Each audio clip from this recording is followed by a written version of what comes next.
Good evening, everyone. We appreciate you joining us on a Friday night. My name is Todd Evans, and I'm the Deputy City Manager. So Public Works, the streets departments, those type of things I have on under my responsibility, and it's a pleasure to be here with you tonight. This is our second community meeting that we've held on our single hauler topic this week. So what I'll do is I'll start off with just some numbers for you. And then I'll go into an introduction. I'm going to turn that over to Troy Johnson, our city attorney. He will have a short presentation, and then right around 6:30, we will do a question and answer. And we plan on being done and finished up tonight at 7:30. So we look forward to a good meeting as we had on Monday night.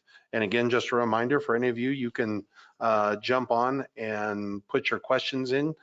Yolanda is going to go through those instructions, so we want to make sure that everyone has an opportunity to get their questions or any comments that they want read. And I will read every question verbatim or every comment verbatim for you as well.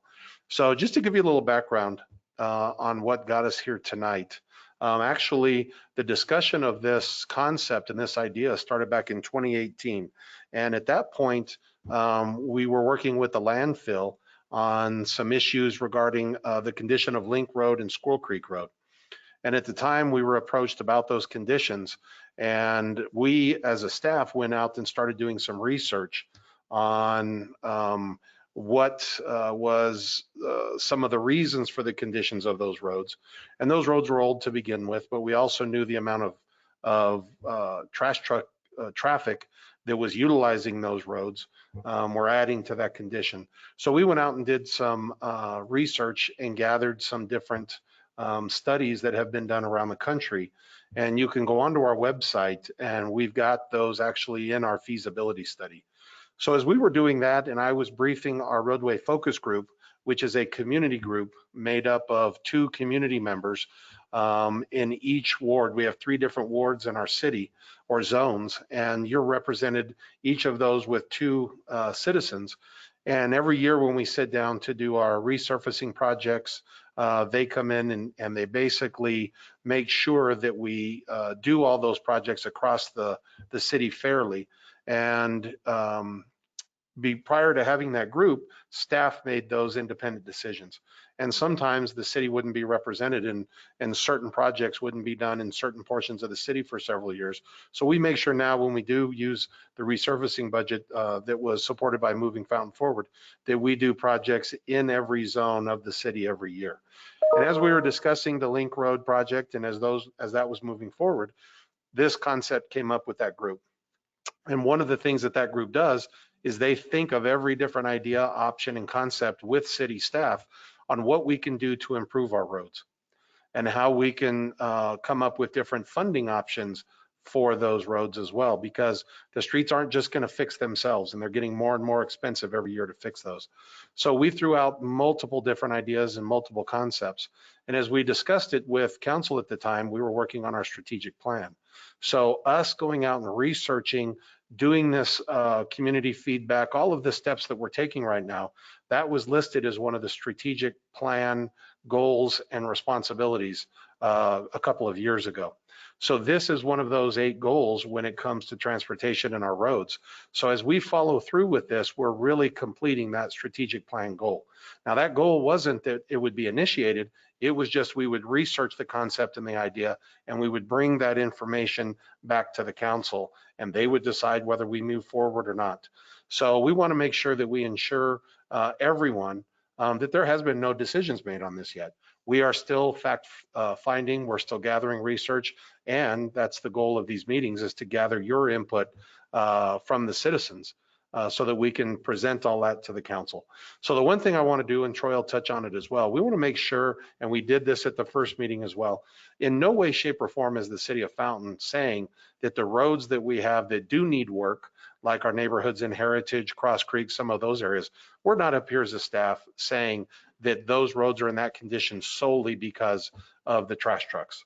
In no way, shape, or form are we saying that. In every community meeting that we have, that I'm a part of, that we do through the streets department, we take responsibility as a city that back when those roads were built, The city was using standards, same standards as Colorado Springs, and now we have found those standards were subpar. We should not have allowed some of those roads to be built on some of the bases, clay and different things that they were built on. So we can't go back and change that. We have to move forward with ideas of how we can fix those roads and also come up with funding to be able to fix some of those roads. Because in some neighborhoods, they need complete reconstruction on the roads. But we want to make sure we're not blaming any one entity or, you know, an enterprise like just the trash haulers for doing that. So, but we are looking at every way we can. Some of you are aware we changed our truck routes a few years ago to get that heavier traffic off of our internal streets in the city. So we're still looking for all those ideas, and this is just one of those ideas. So that's a little bit background of what brought us here today. So now what I'm going to do is I'm going to turn it over to Troy Johnson, who is our city attorney, as well as a Fountain resident. And I've really enjoyed working with Troy with this concept. So Troy, the floor is yours. All right, thanks a lot, Todd. And before we get going on this presentation, Yolanda, can you just walk us through, I'll pop on the screen here. Can you just walk us through kind of how to do everything we need to do online? Sure.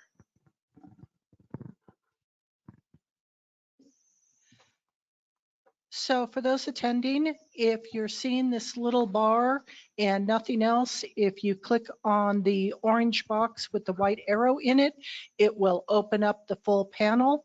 If you click on it again, it will close. Okay, all attendees' microphones are going to be muted. The best way to communicate with city staff will be to type a question into the question pane, and that is in the attendee interface. So if you're not seeing that, click on that little orange box with the white arrow in it. If you are not connected to the web presentation, you will not be able to ask a question. Next slide. Okay, so this is what it should look like when it's fully opened. In the question pane, you can type your question there, and somebody from the staff will read your question out loud and direct it to the appropriate party. Thank you. Perfect. Thanks, Yolanda. So Todd, thanks for that great introduction and kind of the history of where we've been and where we're headed. And like you said, we kind of started this concept a few years ago, trying to reduce the amount of truck traffic on city streets, because this current situation in the city is we've got, you know, this could be, you know, any neighborhood in the city of Fountain. We've got haulers, we've got Waste Connections on our streets, really hitting most of the streets. Best Way was here. They got bought out by GFL. Springs Waste got bought out by Waste Connections recently. Waste Management serves our community. Waste System serves our community. Rocky Mountain Disposal used to serve our community, but they got bought out by HBS. And then within the last week, we've learned that there are now 3 other companies operating in the city: SoCo Waste and Recycling, Infinite Disposal, and Carefree Disposal. And so what we've got are all of these different companies driving their trucks up and down our streets. And so the idea is, like Todd said, we're not blaming all this truck traffic on the quality of our streets, but sort of using common sense is, if we can cut all of these down to a single one, that's going to significantly reduce the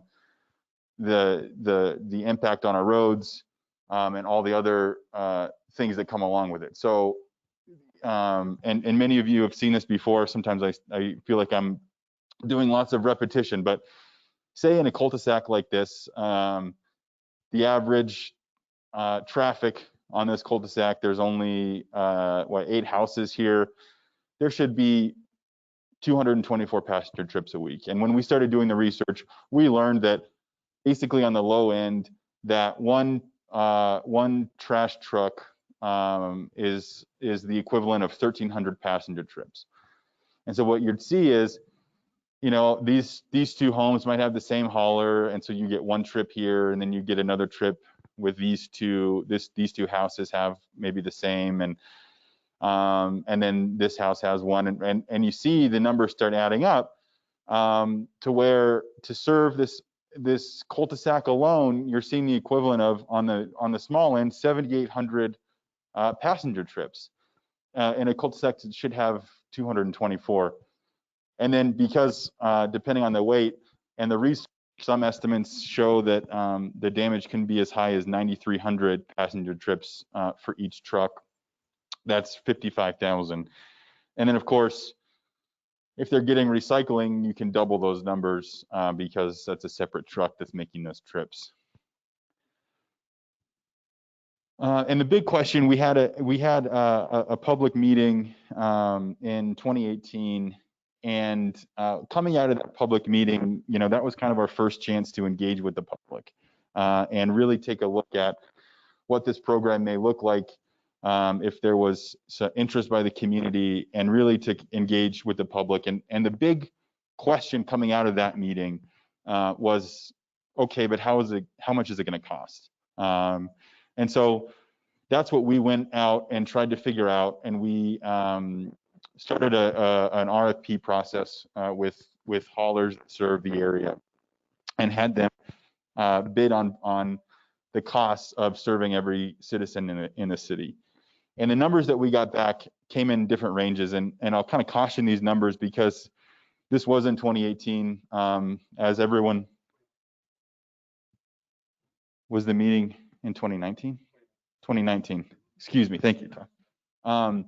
That was 2019, and we all know that the world has changed a lot. So, but these give us kind of good numbers to talk about and to go off of. And so, what we saw was in these rates that we is included a city infrastructure fee, and so the rates that we got were between on the low end $10 and $14 a month were the competitive offers. And my mic keeps cutting out. Do you hear that too? Let me grab another mic. Everybody sit tight. I just worry that online isn't going to be able to hear me very well.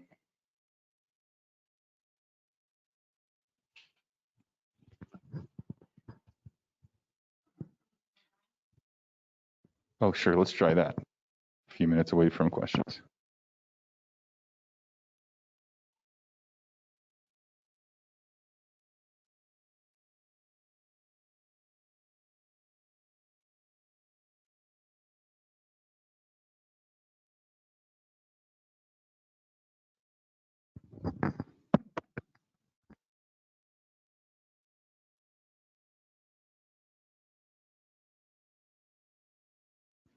Test.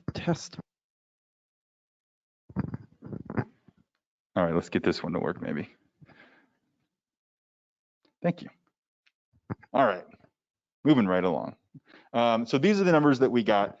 And that's for a single can, single toter, 96 gallon trash a week. That's the base service. And then, you know, just like any other trash company, there's ways of customizing your service depending on your needs. And we had them bid out a few of those line items as well. And you can check the details in the feasibility study about kind of the ranges where those came in. So like if you wanted two single cans of trash, you'd pay that base service rate, and then there'd be a rate to add on an additional can. But we found in our research, because we did the RFP, and then we tried to do our best research of surveying bills in the Fountain area. And what we saw was those were by far the most two popular levels of service: single trash, and then single trash every week, plus recycling every other week. And so those are the two categories that we really emphasized because that's what we saw that most people had. And then the results of those surveys was that people in our community for single can base service was between $18 and $22 a month, and for trash plus biweekly recycling, $21 to $33 a month. And so as you can kind of see that being able to lump the entire city in one package would create an attractive situation for a hauler, such that they could continue to make money by reducing their rates for the entire city. And during that first community meeting, we kind of came out with some pros and cons. We've talked about most of these already, but a big one, and where kind of this idea was born out of, was reducing the damage to the city streets. But also, it will reduce the environmental impact, right? Those 9 haulers on there, getting all those trucks off the roads, it would significantly reduce the amount of greenhouse gas that we produce in our city, improve the air quality, allows for an increase in recycling, right? If people are motivated by cheaper rates to recycle, potentially they'll take advantage of that and reduce the trash, or the amount of trash that goes into the landfill, and we recycle more instead. Obviously reduces the nuisance, the reduced noise, the trucks driving in the street. We've obviously seen a lot in the past year plus, more remote learning from our kids. Kids are at home learning, remote working. And so that's less of a nuisance for those people working at home. And then kind of what I just talked about is that we can work together as the city and sort of force that competitive procurement to get the absolute best price for the citizens. And then part of that process, that bidding process, includes a road infrastructure fee that would go back into the roads. And so not only based upon those numbers would we be able to reduce the cost to the citizens, but part of that would be a fee that would go directly into improving the status of the roads. And then the cons, the potential impact on the companies that operate in Fountain, right? I put up 9 different companies up there, and with this plan, the idea would be that we would move from 9 to 1, and so that's 8 companies that may be negatively affected. One that would potentially be in a better situation, but obviously each one of those 9 would have the opportunity to make their case for being the one hauler. And then I say perception of removal of citizen choice. That's one that we've heard a lot. We heard it a lot on Monday night from people. Is this community wants to have their freedom of choice, and by doing this, what we'd be doing is encouraging citizens to make that switch. And that's why I put the star up there, because we wouldn't be forcing it, but we'd be creating a situation that may lead to an increase in their rates if the hauler that they currently have and want to stick with has to pay an additional fee that may increase their rates, that may be passed on to the customer. So Todd mentioned a little bit, but let's talk timeline, where we've been. Yeah, that's right, Todd. So in 2018 was when the Roadway Focus Group really kind of created the idea. We had that July 17th meeting in 2019. And then we began the RFP process and worked through that process. Kind of got the numbers early 2020 and presented that feasibility study, and it's substantially the same, if not the exact same, that was presented to the council in January 2020. Kind of to get councils to keep them in the loop about the numbers and to discuss where to go forward, and kind of their direction was that we need more public engagement. And then we all kind of know what happened. COVID hit. There were, as you saw in the beginning slides, lots of changes to the haulers. It really made it difficult for us to do community engagement, because we were all trying to figure out doing virtual, and there were some probably other priorities for most of us. But now kind of we've hopefully got it figured out. Things are going smoothly with the virtual, and we really want to get citizen input about this program and hear feedback, about what people think and how to structure the program. So today's April 9th. We had a meeting, like I said, on Monday, and both of these two meetings are hybrid. We've got people in person, we've got people online. And the point of these two meetings is to really just discuss the idea with citizens, and try to get feedback. We got some really good feedback that we hadn't, or at least I hadn't heard before, about some of the options, and on Monday, and hopefully we get some now about the program, and answer your questions, and maybe bring up things that we hadn't thought of yet. And then on May 12th, between now and then, we have our webpage open. And so it's a blog style webpage. If you go on there on the main page, there's kind of an article. It'll have these two video presentations that you can watch, and then make comments on the webpage.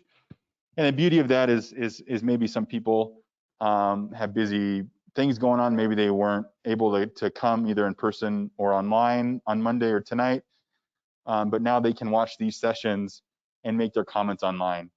And really what's going to happen is the city council, many of them are on tonight.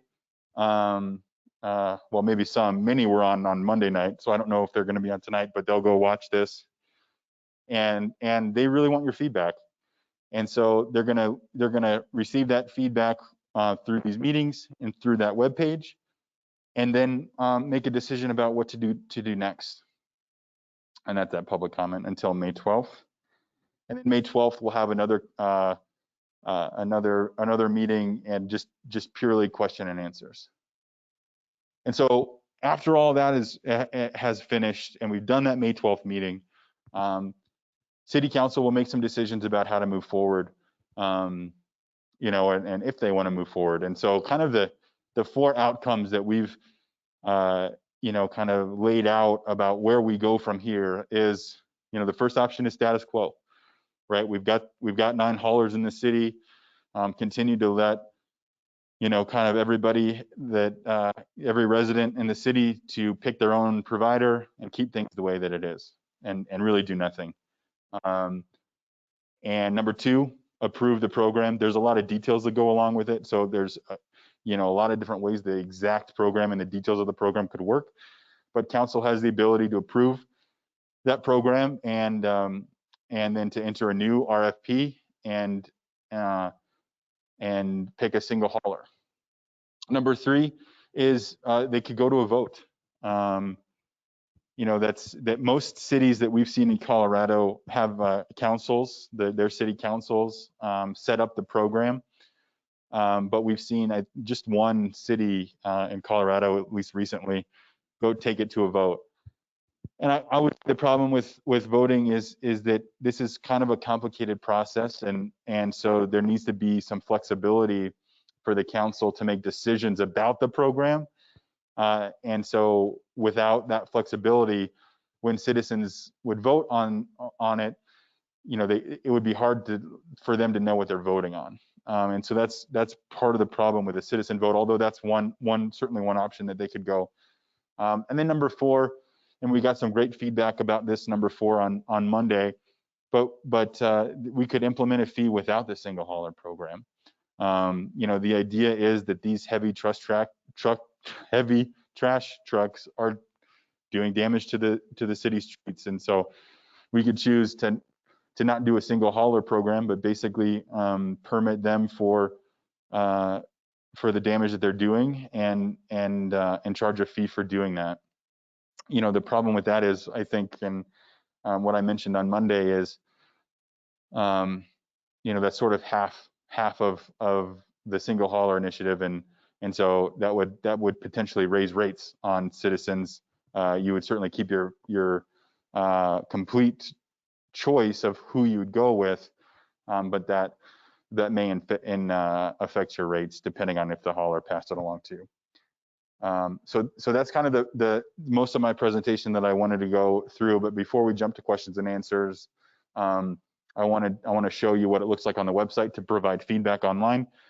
So it's hard to miss. We have a scrolling green bar at the top of the website to go to the single hauler page. And then to go to the blog, there's a specific link that looks just like that to provide your feedback between now and May 12th. So that is all that I have for my presentation. And so I think what we'll do now, I'll kick it to Todd, and we'll start going with the question and answers. Great. So just to let everyone know online, go ahead and start putting your questions into the question pane, and I will answer them as I receive them. Just to let everyone know, it looks like we've got council on tonight as well. So the vast majority of them are on both nights. Just to let everyone know that. And so that everyone knows, I actually asked if council would do this virtually, because if we had council here, at one point we had both council and the roadway focus group that wanted to be here. But because of our COVID limitations, if they were here, then we couldn't allow the public here, just because we're limited to the number of people we can have in the room per COVID. So I asked both of those groups to join us virtually, and both nights the council has joined, it looks like, and our roadway focus group, it looks like we have members on there tonight as well. So what we're going to do is we're going to take one question from the folks that are in the council chambers, then we will take one that's online, and we will just switch back and forth on that.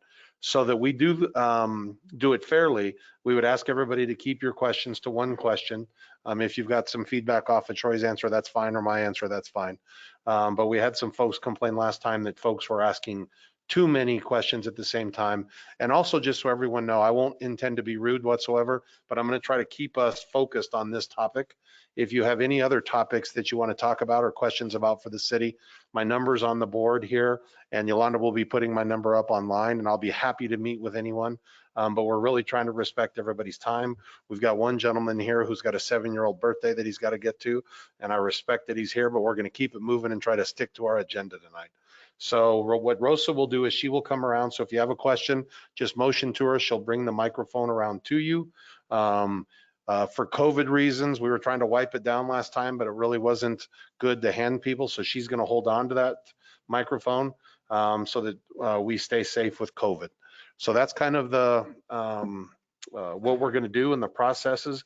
So Troy, why don't we go ahead and start if anybody has a question here in chambers. All right, let's do it in person first. Any questions over here?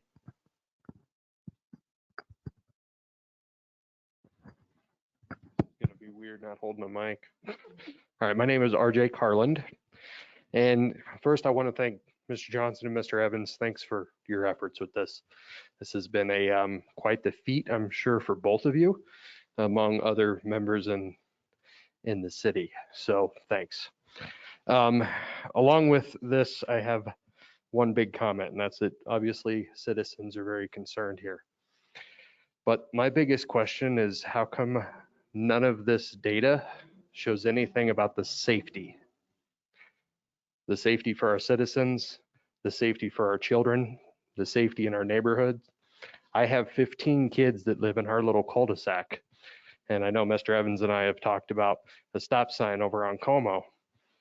And I watch trash trucks fly in and fly out. And you and I having the same background, it's only a matter of time until we have a very unfortunate tragedy. Now, I love freedom of choice. I'm an American. But I'm going to back this with the idea that we got to do what's safe for our kids and for our citizens. And with Mr. Johnson even stating tonight, we've got kids at home more than we ever have. Where's their recess? Outside. Where are these 9 trash truck companies driving 5 days a week minimum, 2 trucks a day? Outside. I don't want to take any more time on this, but I hope you can entertain that question. Yeah, thank you. And you know, I remember the first night that the roadway focus group came up with this idea. They invited me to their meeting, and I heard the idea for the first time. And I went home. They meet at night, and I went home, and I remember driving into my cul-de-sac, and all the neighbor kids were playing. And in addition to all the kids, I saw trash cans lined up, right?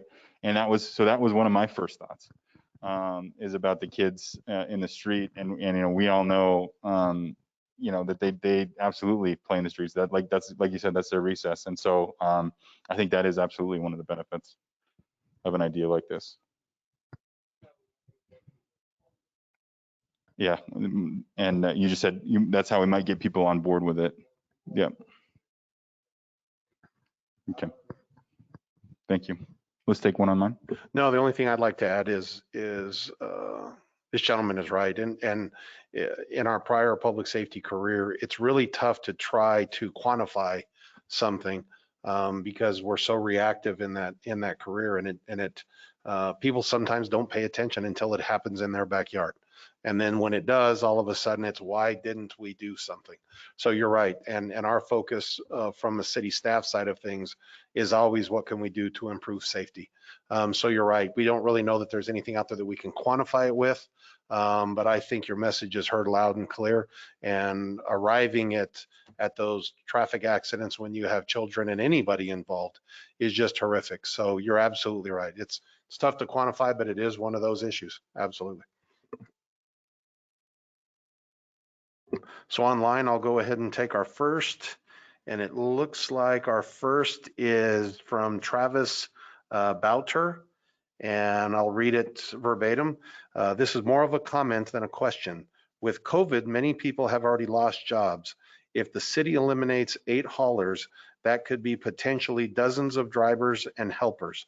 On top of that, potentially supervisory positions, customer service representatives, landfill operators, etc., could lose their jobs. Many employees of the trash haulers live in Fountain. This could potentially eliminate as many as 50 or more positions. And that's it. And Mr. Boucher, you're absolutely right. This could result in the loss of jobs. There's no denying that. And we won't, there's nothing we're going to argue about that, because again, that's a number we can't quantify and don't know exactly what that could be. But that was mentioned at our first community meeting back in 2019, and that would be an unintended consequence of this. But you're right, that could be a consequence. Yeah, and I think that's good feedback. And Todd's absolutely right. And I don't want to take away from that answer, because that is a true valuable feedback. But I think Yolanda's pointing at me to move over. But I think also for the hauler that potentially wins a contract, that they may have to increase staff. And so there may be some I certainly think there would be a loss, but there may be not quite as big as you're talking, because one hauler would have to increase their capacity to serve. So there may be some jobs saved in that sense too. Let's go in person. Who's got a comment? Anybody? Or a question? Mr. Biles got one. When you're talking to the focus groups about these studies showing the weights and the wear and tear on the roads from the trash trucks, have you guys also researched the studies that contradict them? For instance, most of these studies use the maximum weights of trash trucks. And so there's studies out there by engineers and road professionals that call into question and say, when you have a single hauler, that hauler is actually going to fill up faster and be heavier on your road for a longer period of time.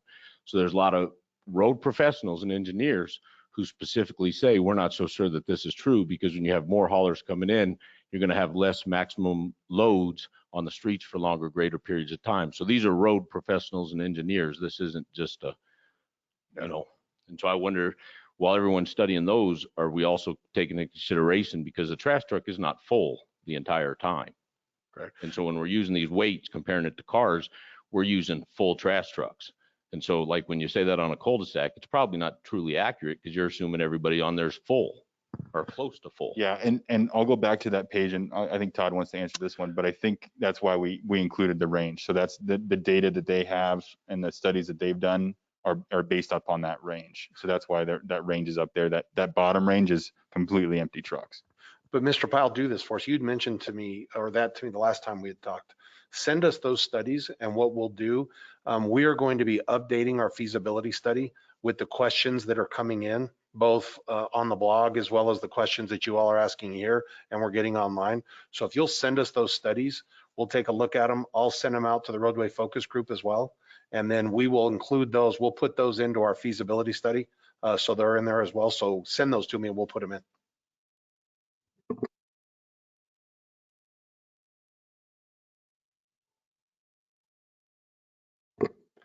Okay, this is going to be from Deborah Carroll.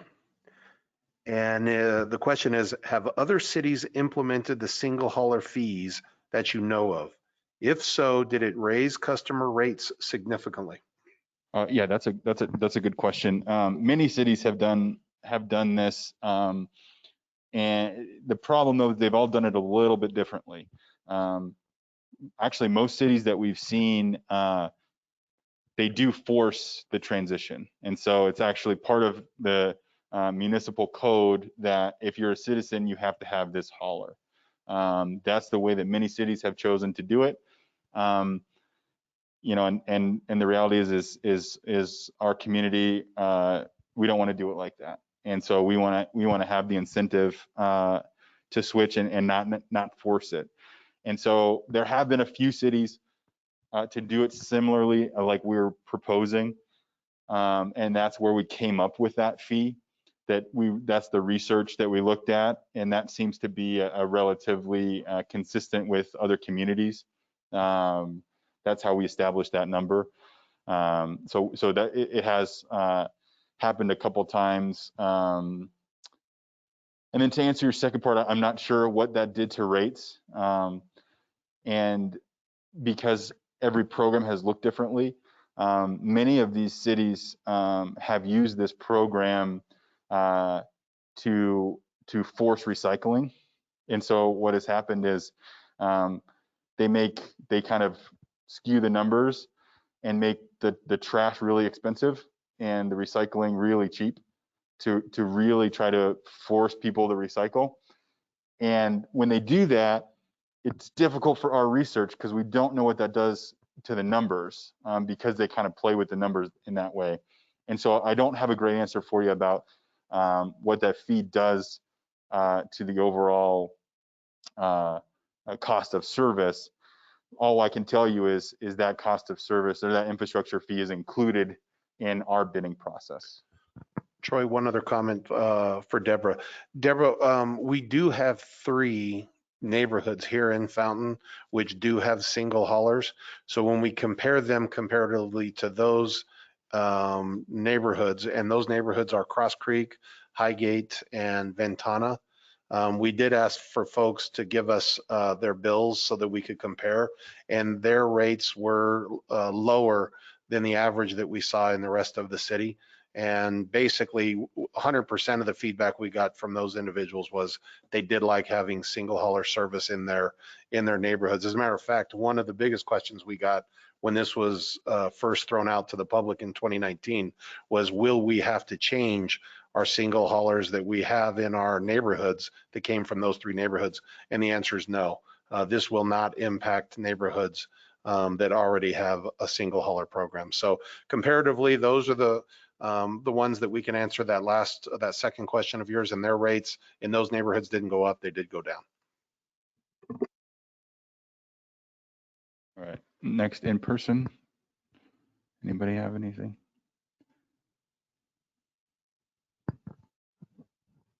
If the HOAs are going to be exempt from this, are they not going to be subject to the fee?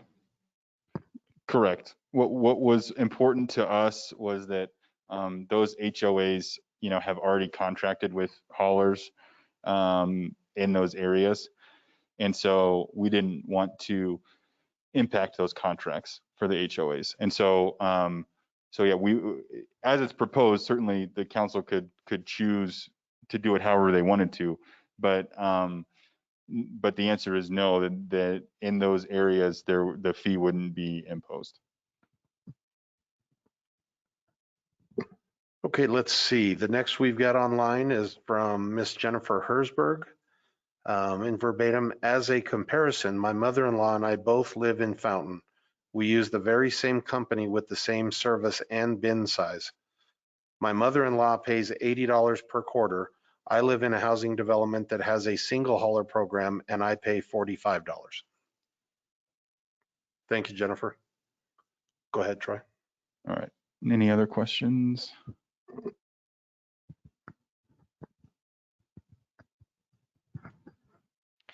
So with the HOA neighborhoods, I'm sure this is an obvious question, but I'll ask it anyways because someone else out there is wondering, where's the road damage compare with the single hauler neighborhoods? And that's a good question. What I would say is there's also sort of an avenue for those HOAs in those metro districts to help improve the roads. And so, you know, it's hard to implement a program that hasn't existed that those HOAs didn't know about when they entered into their contracts. And so forcing, and essentially what that would do is to force the hauler to absorb that fee because they have a contract presumably with that HOA. So the hope would be that at the end of those contracts, that they would see a significant motivation to switch over to the city. And then once they would switch over under the city rates, then that infrastructure would come back to those roads. Expand on that too. I'll answer that real specifically since I've got streets department underneath me. I'm real familiar with the conditions of those. Cross Creek, even though they've got a single hauler, their road conditions are bad. They're one of the ones that built during that substandard engineering criteria timeframe. So Cross Creeks are not good. High Gates are medium condition. I wouldn't put them at good. I'd put them at medium. And Ventana is still so new. We really haven't seen, you know, we haven't given it time. A lot of those streets are still under warranty over there. So kind of apples and oranges to each one of them. And when they were built has a lot to do with it as well. But we've still got some older neighborhoods where you really got good base that was built underneath their roads that are still in better shape than some of our roads that were built in the mid 2000s when we kind of had that development growth, right? So it's really hard to compare one to the other because of different ages, different criterias. And that's one thing with Cross Creek is even though they've got a single hauler, their roads are not good. We've got to get in and fix those one day. Yeah.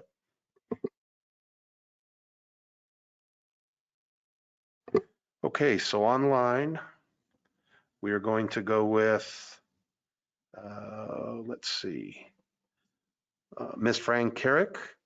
Will proceeds from a single hauler be added to the amount that is currently being budgeted for roads indefinitely?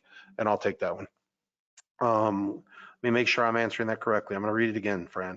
Will proceeds from a single hauler be added to the amount that is currently being budgeted for roads indefinitely? So the question would be, would that infrastructure fee that's coming in be earmarked and be required to go to roads? And yes, all of the input, the way we have presented this to council and council has agreed and given us the direction is yes, those monies would be restricted. They would not go into the general fund. They would go to roads indefinitely. And that's something that could be written and could be agreed upon prior to this. But yes, the council has committed to that concept at this point, Fran. Thank you. Good question. Go ahead, Troy. All right. Anybody else have a question? We got two guys dominating the question, so now's your chance, everybody else. Okay, yeah. Oh, thank you. Yeah. I have more of a comment. I've only lived here 3 years, and I'm in favor of recycling, definitely. And I live in downtown Fountain, so I go to the recycling center. I really like that. Is that the only recycling center, or is there outside of the downtown area where you can drop stuff off yourself? That is the only recycling center in the city of Fountain. And I don't know, and maybe one of the other people in the audience can answer this question, but there is the landfill just on the outside of town, the Fountain landfill. They may be able to take recycling. I don't know off the top of my head. Okay, well, they do a good job at the recycling center here. I love it. I grew up in Germany and we did recycling. Anyway, my other comment is I like the idea of a single hauler myself. I do. Thank you. My name is Doris Brady. Thank you. Thank you.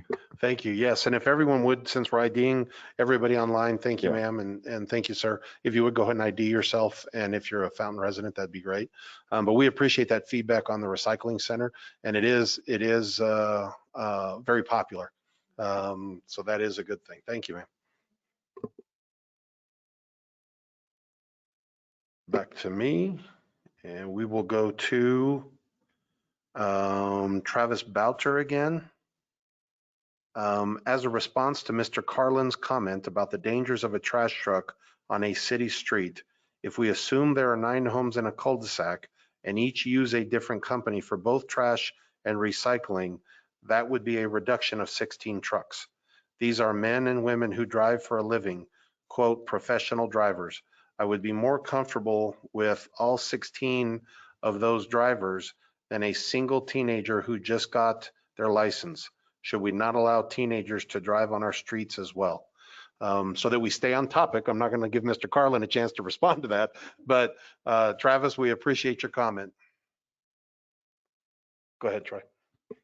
All right. Anybody else in person? Mr. Carlin promised.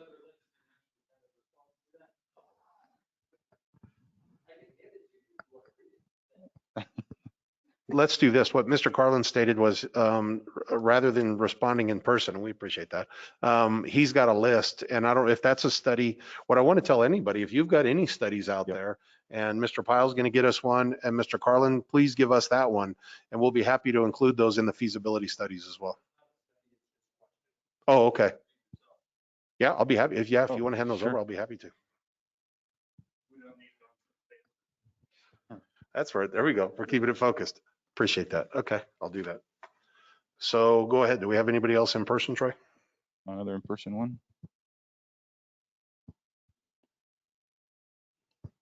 Let's Nope. jump.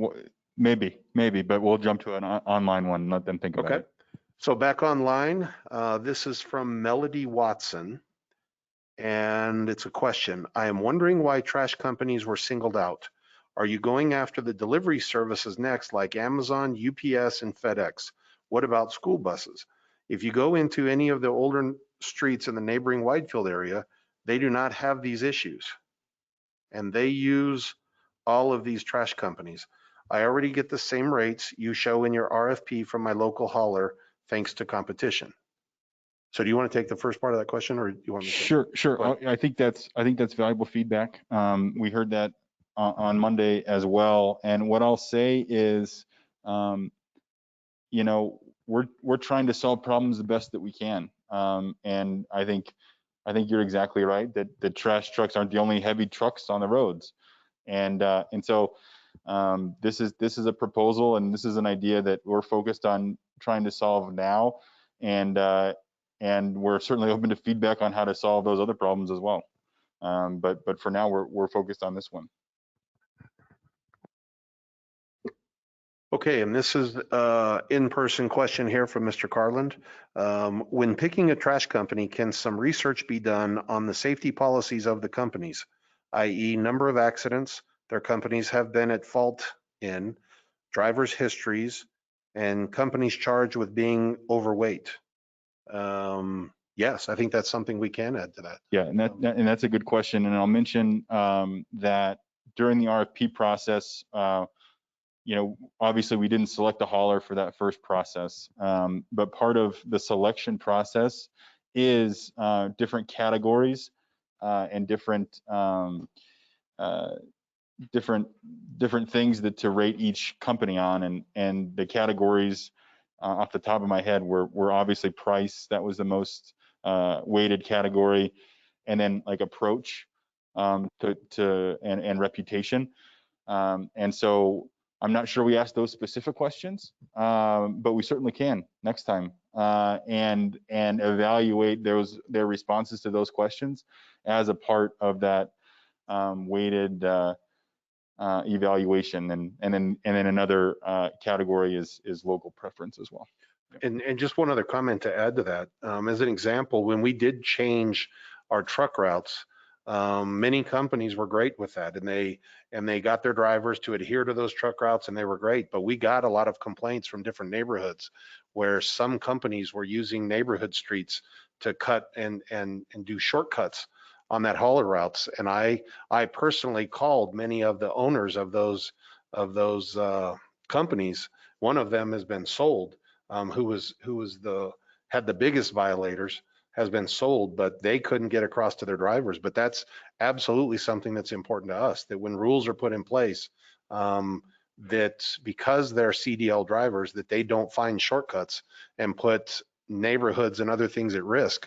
So that is important to us. That's a great idea. And we've got State Patrol who does the weight, the different weight checkpoints and different things that we can add and check to that, because it is important to us that whoever we choose be the best partner to the community if this moves forward. Yeah, let's do it in person if anybody's got one. All right, Mr. Pyle's got a comment. Thanks, Rosa.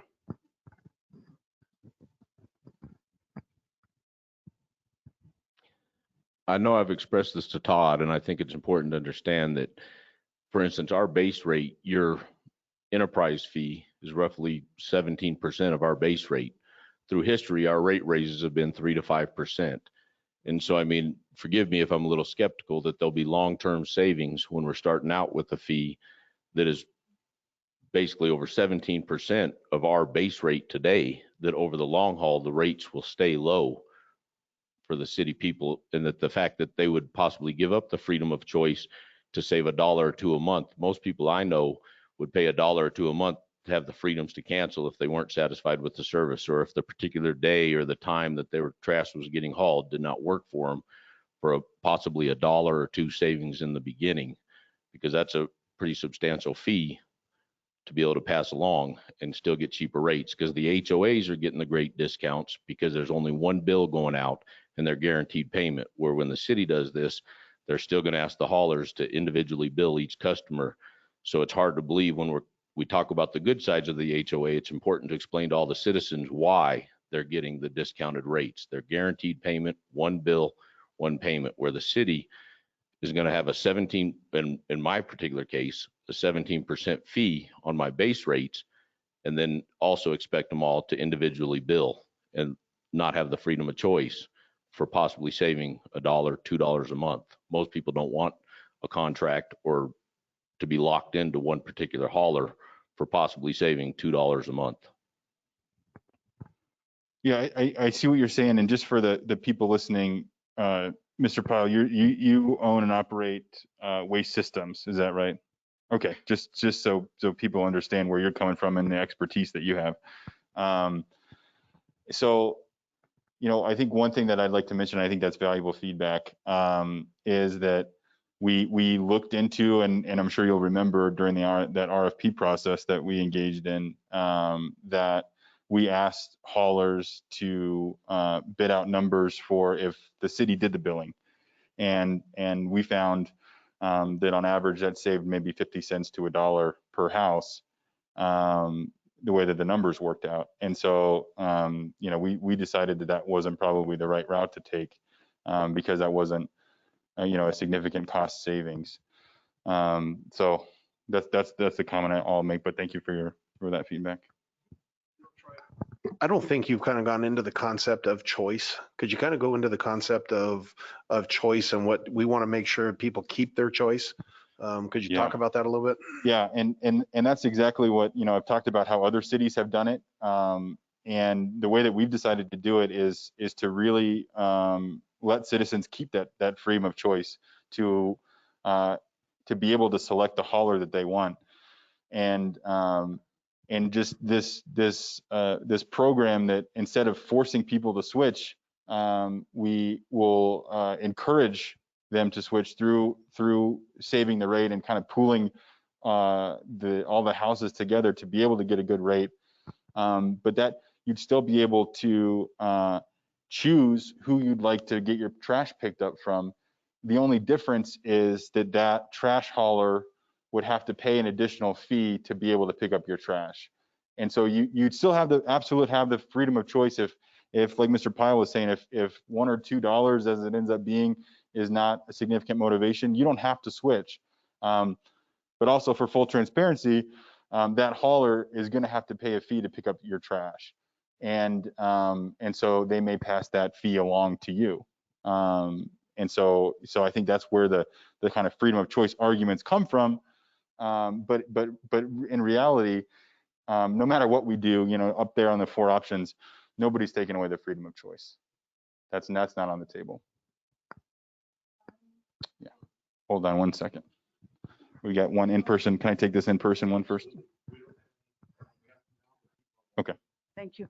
Yes, I'm a little confused here. Are you saying that both is going to be possibly happening, a single hauler, but people that want to stick with their current company can do that? Yeah, and so the exact details of the proposal, the city council hasn't exactly decided. And so, but the idea is that the single hauler that wins the contract would have this base rate for everybody in the city to switch to, and it includes an infrastructure fee. And then for any hauler that didn't win the contract, they'd have to pay potentially a much higher infrastructure fee to do business in the city. And so that fee would be the incentive to switch.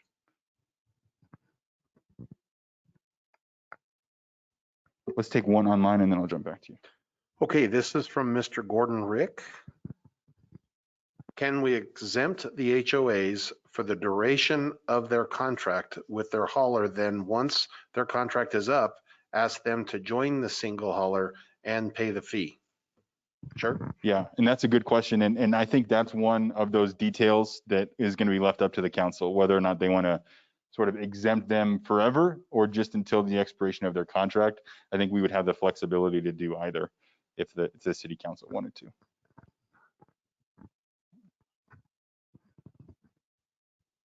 Hi, I'm Felicia, and I just have a question in regards to passing the fee on to the other companies that don't really. I don't think that's fair, because you are technically singling out the trash companies versus like Amazon, UPS, and all the other trucks that ride on our streets.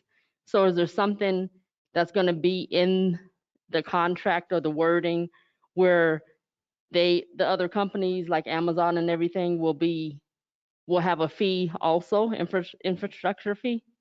And that's feedback that we've gotten, and I don't have a clear answer for you, because the way that we would assess the fee as it's proposed in this program would be to assess it per resident or per residents that they serve.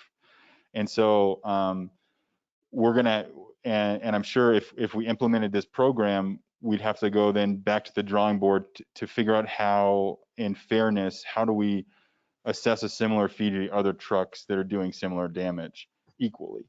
And that would be the difficult answer is how do we quantify how much driving Amazon is doing, or or delivery trucks, or things like that.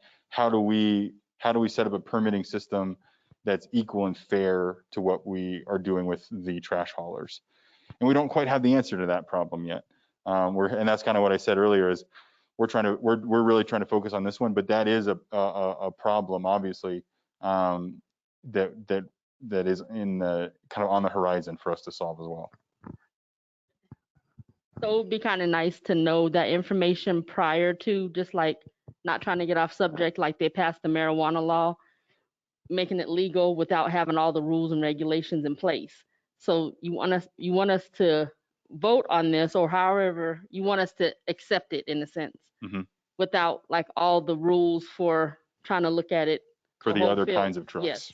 Yeah, that's a good point. Is that going to, I think we need to have all the information so we can make an informed decision on what we have. How long is the contract going to be? Yep. You're kind of almost forcing our hands, because you're going to force the other companies to have a fee when, of course, they're going to pass it on to the citizens. Is there going to be a senior citizen rate? Because some of the companies have a senior citizen rate. Yeah, and I guess the way that we had bid it out in the first RFP, the answer was no. We played around, I think, a little bit with that idea about a senior citizen discount. And it made it too complicated. So it's just a base rate for everybody. And ma'am, just a comment, I mean, great feedback, great input. And just so you know, when you use the term we're forcing anybody's hand, that's what we're trying not to do.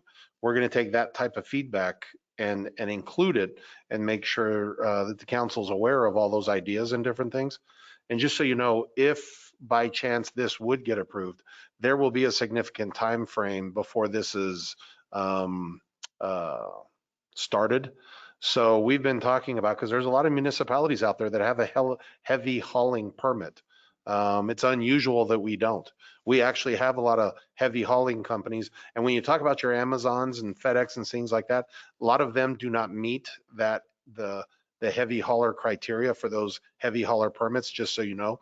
But it's not unusual for counties and municipalities to have a heavy hauling permit. Say that 10 times. So that is something that we've been discussing in conjunction with this.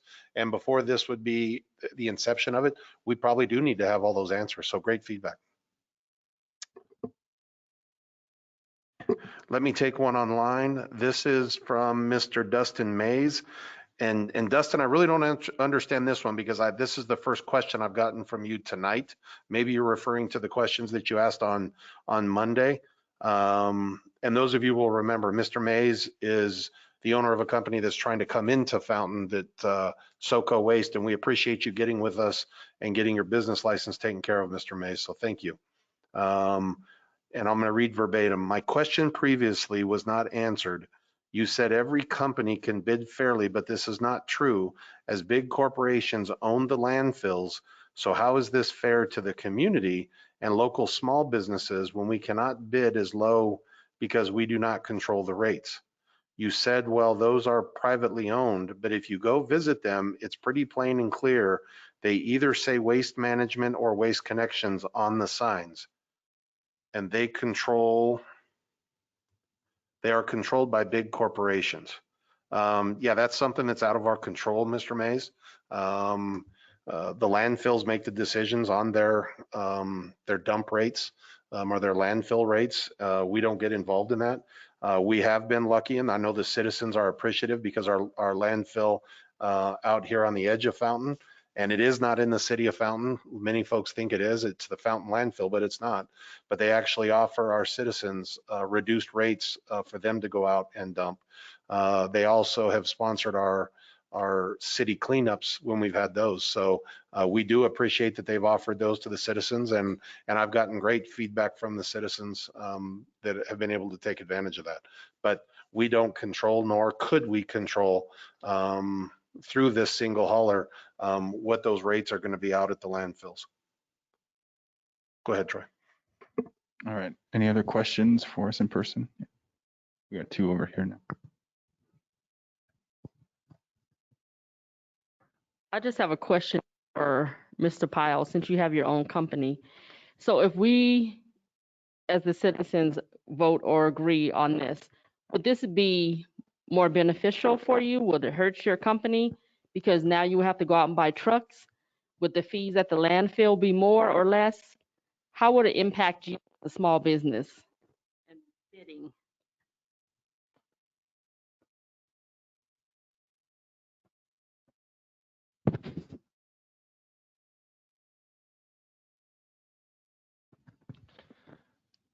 I mean, the growth could be challenging, but I think the biggest problem is some of the discussions we've had. They seem to think that they can lock me in at a price for 3 to 5 years to guarantee to the citizens a cheaper rate. I've explained to them, I can't lock in my diesel fuel. I can't lock in particular prices. There's a lot of things I can't control. The healthcare for my employees, what that costs. Steel right now is going up 3%, 10%. There's a lot of things that I can't control as far as locking myself into a 5-year commitment with the city, if that makes sense. And I think the biggest impact is there's customers that might like our service or dislike our service. But I would hate for a customer to be just about forced to use our service, because this is the first that I heard the fee could be different. I was under the impression the fee would be the same, whether it was the city hauler that just gave a cheaper rate, or if they hired an outside hauler that just had to pay the same city enterprise fee. So I don't, it sounded as though you just said that this other hauler would have a higher enterprise fee. So really, there's not going to be any choice because, like I said, your fee as it is now is about 17%, over 17% of my base rate, my starting rate. So if that fee was even significantly higher, you would price me out of the game, basically. And so while you say they have the freedom of the choice, they may save a buck or two based on today's rates today. I don't know where it'll be in 3 to 5 years, but you'll be essentially forcing all other haulers to substantially raise their rates if it's not somehow the same fee. And I mean, it's really no different than a tax on trash, where citizens can, the only way they can choose not to pay the tax on trash is to not hire a trash company to haul their trash. And so I think one thing, and it's a balance that the city is going to have to strike if we do this program. And so that's what the city council hasn't made a decision on, is we have to be able to offer to a trash company the entire city, right? So we have to say that there's motivation for the citizens to switch and to get that higher rate or that lower rate. And so, you know, the council is going to, if they decide to go with this program, they're going to have to decide whether or not, you know, they keep the exact same fee. And if that's a significant enough to kind of follow through with our commitment to make the single haul, to actually promise the entire city to a hauler, or if they want to increase the fee for a hauler that doesn't win the contract.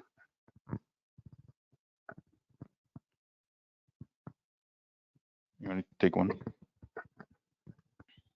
Okay, let's see. This is from Deborah Carroll.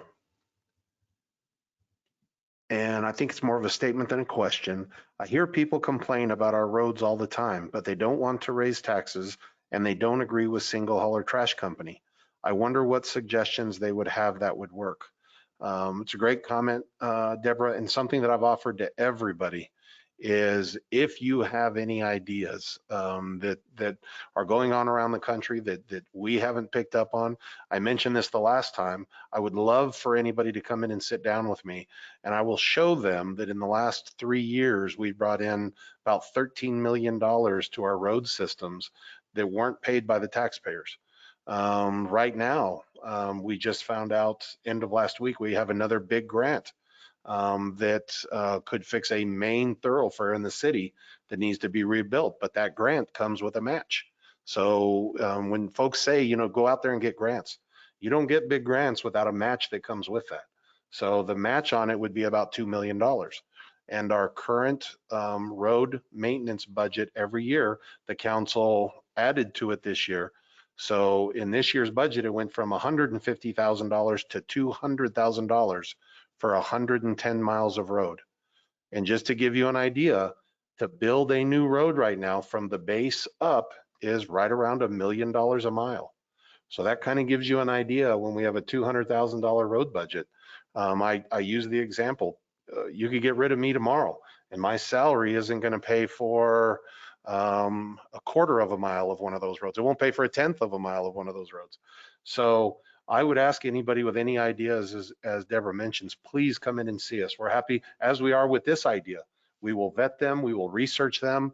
If nothing else, everybody knows from seeing the effort that we're putting into this, any ideas that come from citizens or citizens groups, we're going to research and we're going to vet them and we're going to do the right thing for our community. So I'd love to sit down and talk to anybody about that. And if anybody has any ideas, our ears are wide open.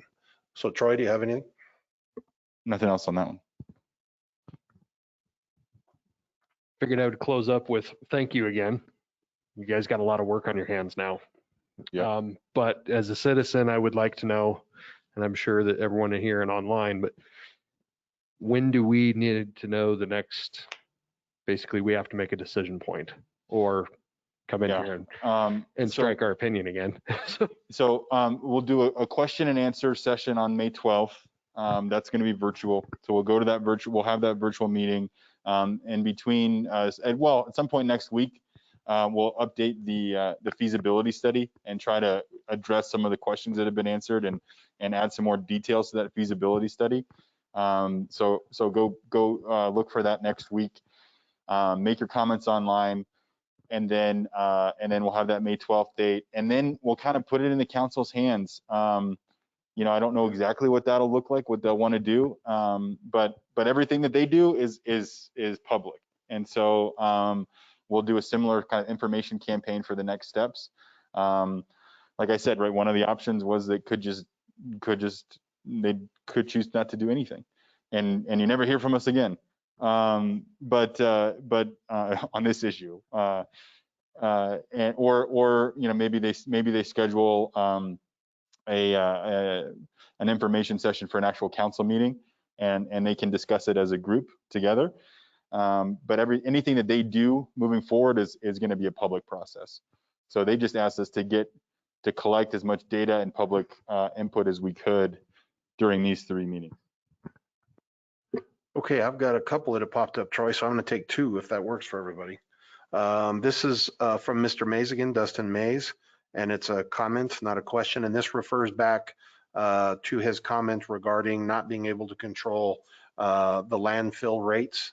And he said that's why it's an unfair advantage.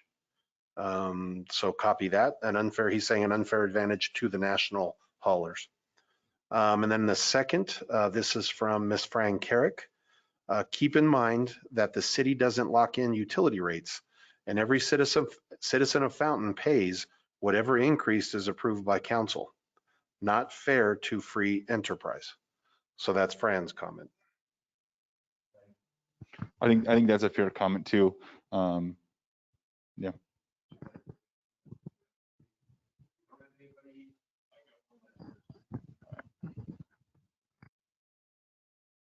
With all the increased sales tax that you guys should be receiving over the last 10, 15 years with all the commercial, does any of that go to roads and streets? What that does is that goes to basically every department in the city. So typically what you'll find in any city or county, that public safety eats up the vast majority of that through your police and your fire. And then the rest of that is parceled off between parks, streets, and every other department. So every year here in Fountain, we do a 2-year budget cycle, but then we do a every year update on that budget. So what we do, and that, as Troy said, that's a public process. Anytime the council gets together, it's public. So those budgets are online, so people can take a look at those and see exactly where that money goes to. But any sales tax comes in, goes into that general fund. And there's different entities, because we haven't had we've had a lot more residential growth in Fountain in the last 10 to 15 years than we have had commercial. And what happens is they will tell you that the commercial wants to see the rooftops before they bring big commercial in. So things like South Academy Highlands, which is in the city of Fountain, there was incentives done on that. So, you know, folks have a lot of questions, you know, Walmart and Sam's Club are up there. Well, those are going to those incentives, which will last for many more years before that money start coming back into our general fund. So it's kind of a balance with that. But if you have any questions on the budget, go online, and it specifically goes through every line item. It goes through every budget, every department's budget. So when you're talking about, and this is an example, I spoke to the former public works director from El Paso County, and he said they're approaching $1 billion in unfunded traffic and streets issues in the county. And that shouldn't surprise any of us, because at the national level, President Trump's administration was talking about coming out with an infrastructure bill or solution. Now that's gone over to the Biden administration. They're talking about it because of all the needs, specifically for transportation and roads at the federal level. Quite often you see our state and Polis, the governor, talking about how much unfunded that we have on a state transportation level. And that's because of the growth of our state right now. If you look at things, I went to a CDOT working group, and they were talking about it. And one of the things that really stuck with me, they said, think about when I-25 was built back in the 50s. And they said, well, here we are 70 years later, and we still have 2 lanes of I-25 through the majority of the state. That's how long and how expensive it is for us to get improvements to that type of infrastructure. So we've got those issues at the national level. We've got them at the state level. We've got them at the county level. And we're no different here in Fountain. We've got the same thing. We've easily got over $100 million in needs that we've got for our roads, for our bridges, for our curb and gutter, for our transportation. So when we look at little things that come in, we've got to come up with some big solutions, not little ones. But if anybody has any questions, like Mr. Powell talked about, go onto our website and you can see exactly the budget process that we go through and where every dollar goes in the city. Yeah, you want to take one? Let me see. So this is from Travis again, Travis Boucher. And Travis, let me see here. Okay, this looks like a question. How much money did Waste Connections just pay to pave Squirrel Creek and Link roads? And is this a setup to reimburse them for that? Well, I can give you the answer to how much they paid. That was a $10.2 million project. So that money didn't come out of the taxpayers' pockets. They paid for that. And is this a setup to reimburse them for that? No, Travis, if whoever would get awarded this contract, if they get awarded this contract, that's not going to be chosen by city staff. That's going to be chosen by our elected folks that had nothing to do with that Link Road project. So we've got multiple quality controls in place. And that was something that we worked out through the landfill, and the landfill did the right thing. So it's very difficult for us. You have to remember, the citizens have asked us to ensure that development pays its way, and anything that has negative repercussions on the city pays its way. And that's an example of the landfill paying its way. So we've got other developments that are coming in, and we are ensuring that the new growth is paying their way. But you can't have it both ways. You can't say because we're having developers pay their way that all of a sudden we're giving them some type of advantage.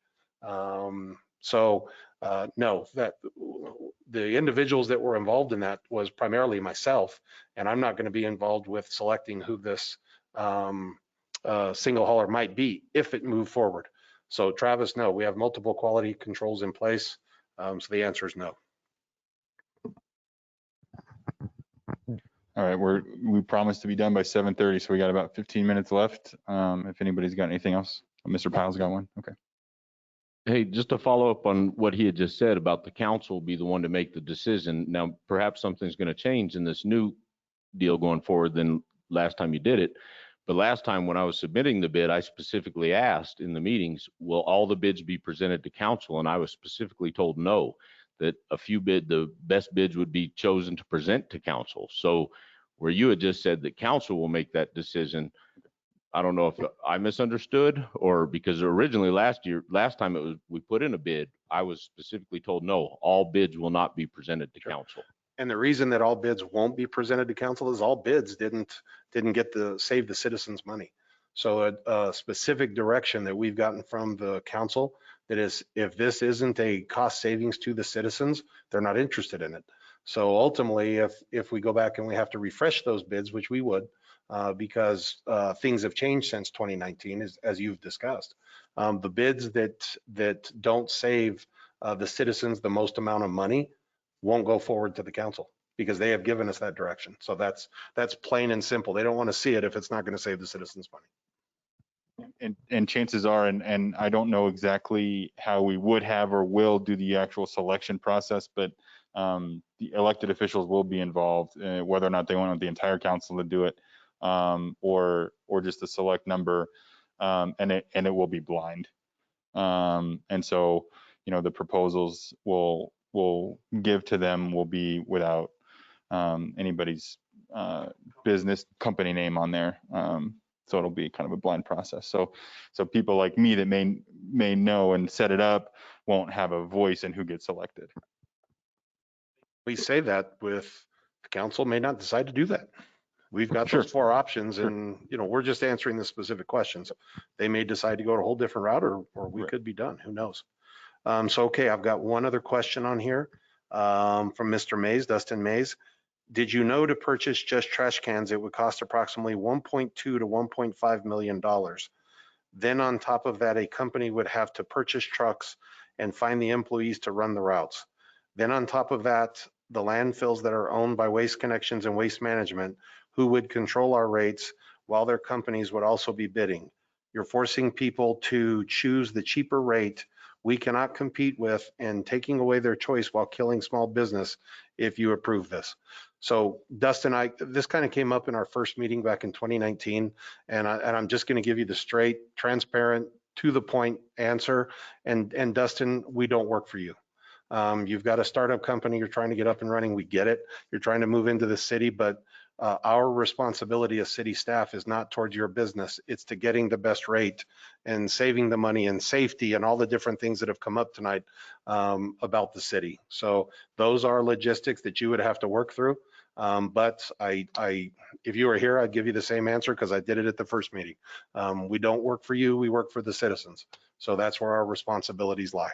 And that reminded me, Todd, of one thing that I meant to mention earlier is because that is a significant startup cost for haulers, and part of the discussions that we had with the various haulers during that initial process was how long it would take them to recoup some of those costs, and that's why some of them preferred that longer term because they could count on getting that money back. So, you know, maybe the first year they wouldn't make any money because they had to invest in the toters, but then they could be confident that they'd make that money back up.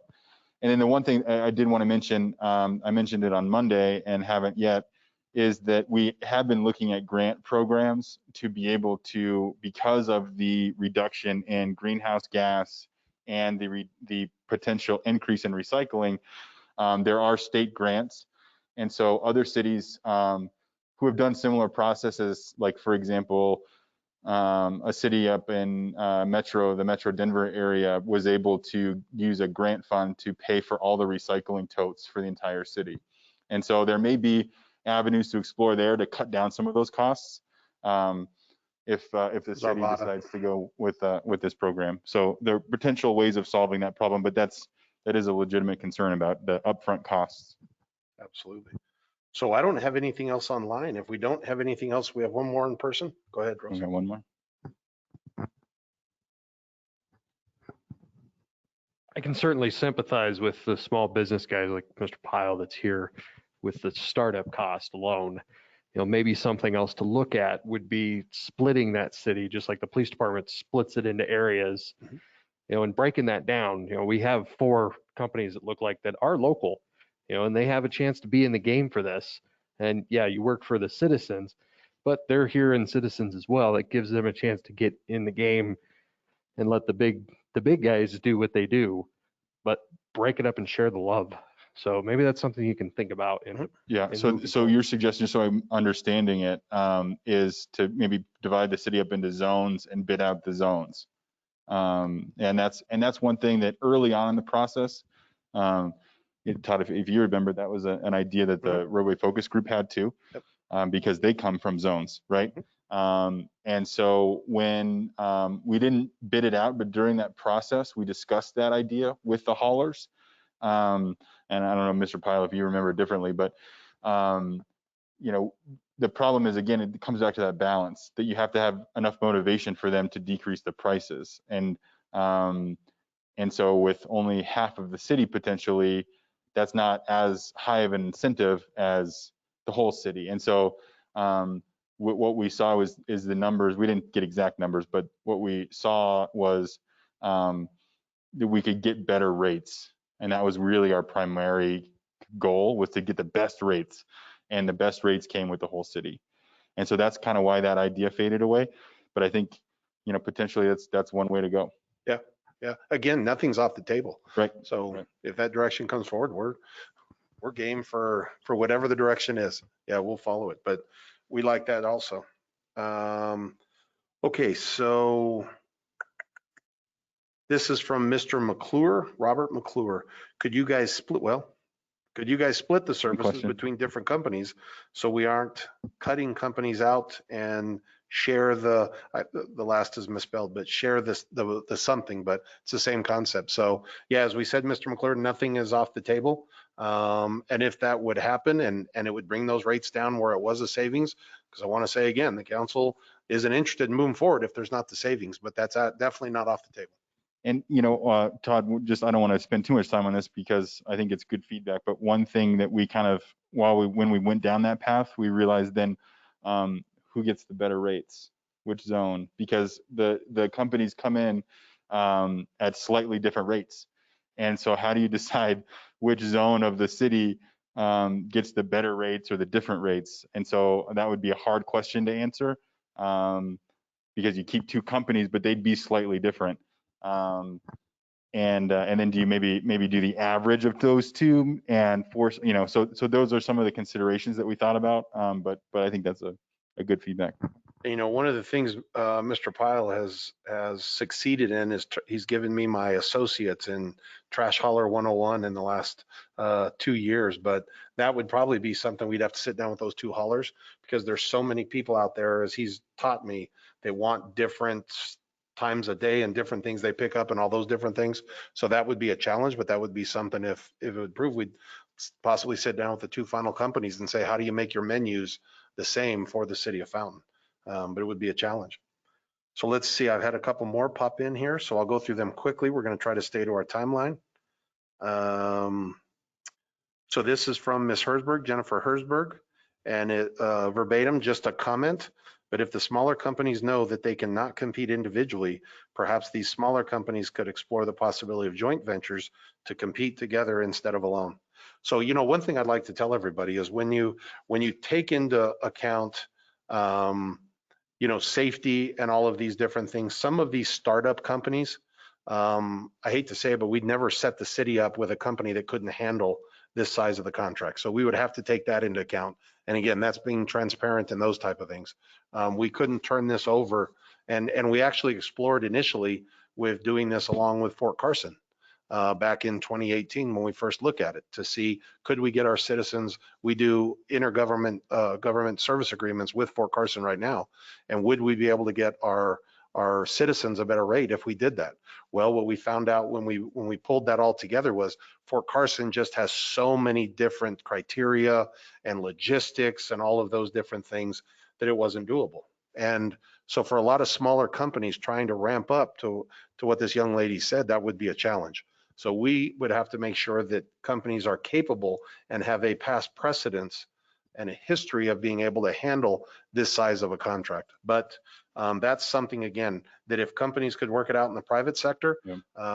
We're open to anything. And that's a good point. And one thing that I'll say really quick, and not to complicate the process, but we did kind of involve Fort Carson in that bidding process, and we did an on-site visit with them to discuss their needs and the cities while we were there, and so that was a topic of conversation at that, because we were driving around and looking at their needs, and that was a conversation that some of the haulers were having together: is could they joint venture?